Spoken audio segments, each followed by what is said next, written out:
कभी आपने सोचा है एक ऐसे महान संत के बारे में जिन्होंने जीवन भर संसार से इतर केवल सत्य और आत्मा के विषय में सोचा और सिखाया, जिनके विचारों ने संपूर्ण भारतीय दर्शन को एक नई दिशा दी।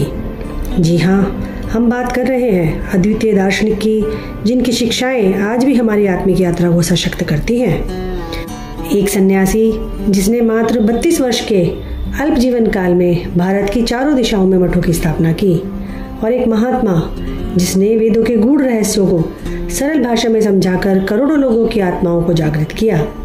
यह कोई साधारण व्यक्ति नहीं, यह है आदि शंकराचार्य, भारत की आत्मा के महान व्याख्याता। आइए आज सुनते हैं इस दिव्य आत्मा की रहस्यमयी और प्रेरणादायक जीवन कथा। केरल के एक छोटे से गांव कालड़ी में शिवगुरु और आर्यम्बा नामक एक ब्राह्मण दंपत्ति निवास करते थे। वे वर्षों से संतान प्राप्ति के लिए प्रयास कर रहे थे। उन्होंने भगवान शिव से प्रार्थना की कि उन्हें एक संतान का वरदान मिले।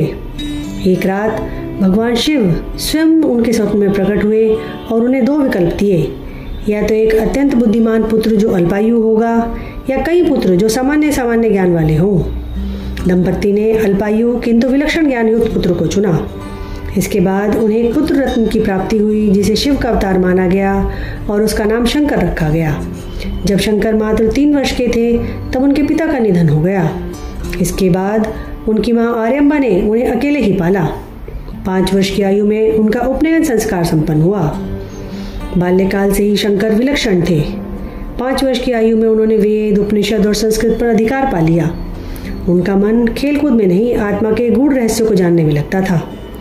परंतु माता आर्यम्बा चाहती थी कि शंकर गृहस्थ जीवन जिए, वो विवाह करके अपना परिवार बसाएं। शंकर का हृदय तो पहले ही विरक्त था। वह केवल परम सत्य को जानना चाहते थे, ब्रह्म को। फिर आया जीवन का वह मोड़ जिसने भारत का भविष्य बदल दिया। नदी में स्नान करते समय एक मगरमच्छ ने शंकर का पैर पकड़ लिया। उन्होंने पुकार लगाई, माँ, यदि तुम मुझे संन्यास लेने की अनुमति दोगी तभी यह मगरमच्छ मुझे छोड़ेगा। माँ ने कांपते हृदय से स्वीकृति दे दी और मगरमच्छ अदृश्य हो गया। इस घटना को ईश्वर की योजना कहा जाए तो कोई अतिशयोक्ति नहीं। संन्यास के पथ पर निकलने से पूर्व एक बार आर्यम्बा बीमार पड़ी। गांव से दूर नदी पर स्नान करना उनके लिए कठिन था।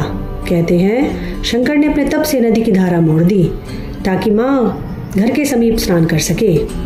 आज भी कालड़ी में वह नदी पेरियार एक मोड़ बनाती है जिसे शंकर मोड़ कहा जाता है। अब शंकर अपने मार्गदर्शक की खोज में निकल पड़े। नर्मदा नदी के तट पर उन्हें मिले श्री गोविंद भगवत पाद।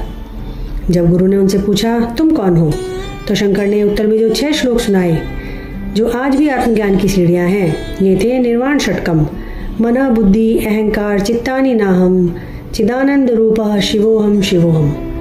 गुरु ने उन्हें गले लगाकर दीक्षा दी और अद्वैत वेदांत की शिक्षा दी, जिसमें यह बताया गया कि आत्मा और ब्रह्म अलग नहीं, एक ही हैं। अपने गुरु के आदेश पर शंकर पहुंचे ज्ञान की नगरी काशी। वहाँ उन्होंने उपनिषदों, भगवद गीता और ब्रह्मसूत्र पर भाष्य लिखे, जो आज भी वेदांत दर्शन के स्तंभ माने जाते हैं। उनकी लेखनी और वाणी में ऐसा तेज था कि विरोधी भी उनके अनुयायी बनते गए। उन्होंने प्रकरण ग्रंथ जैसे आत्मबोध, विवेक चूड़ामणि, उपदेश शास्त्री जैसे ग्रंथों की रचना की। काशी से वे मिथिला पहुंचे, जहाँ शास्त्रों के महान पंडित मंडन मिश्र रहते थे। दोनों के बीच 15 दिनों तक गहन शास्त्रार्थ हुआ। निर्णायक बनी उनकी पत्नी भारती, जो स्वयं विदुषी थी। अंततः शंकर विजयी हुए और मंडन मिश्र ने संन्यास ग्रहण कर लिया और शंकराचार्य के शिष्य बन गए। भारती ने शर्त रखी कि शंकर को स्त्री और गृहस्थ जीवन के प्रश्नों का भी उत्तर देना होगा। इसके लिए शंकर ने योग बल से एक राजा के शरीर में प्रवेश कर अनुभव किया और तब उत्तर दिया।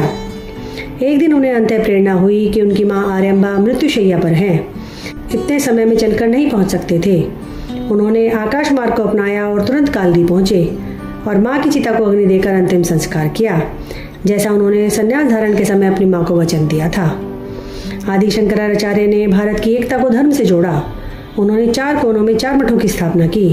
श्रृंगेरी शारदा पीठ दक्षिण में, पुरी गोवर्धन मठ पूर्व में, द्वारका शारदा पीठ पश्चिम में और ज्योतिर्मठ बद्रीनाथ के समीप उत्तर में, ताकि सनातन ज्ञान की धारा अविरल बहती रहे। शंकर ने केवल 32 वर्ष के अपने अल्पकालिक जीवन काल में जो कार्य किए वह कई जन्मों में संभव नहीं। कई मान्यताओं के अनुसार उन्होंने केदारनाथ के पास एक गुफा में समाधि ली। कुछ अन्य मतों में वे कांचीपुरम या महाराष्ट्र में अंतर्धान हुए। आदि शंकराचार्य जयंती वैशाख शुक्ल पंचमी को मनाई जाती है। श्रद्धालु उनके भाष्य, श्लोक और दर्शन का अध्ययन कर आत्मा के स्वरूप को समझते हैं। उनकी वाणी आज भी गूंजती है, ब्रह्म सत्यम जगत मिथ्या जीवो ब्रह्मई ना परः, अर्थात सत्य केवल ब्रह्म है, यह संसार एक माया है और आत्मा ब्रह्म ही है। शंकराचार्य ने दिखाया कि जीवन का असली उद्देश्य केवल भोग नहीं बल्कि आत्मा की पहचान और ब्रह्म से एकत्व है। उनकी शिक्षाएं केवल दर्शन नहीं, जीवन जीने की कला हैं और यही है उनकी अमरता। अगर आपको हमारा कंटेंट पसंद आ रहा हो तो कृपया इसे लाइक करें, शेयर करें और चैनल को सब्सक्राइब करना ना भूलें। धन्यवाद।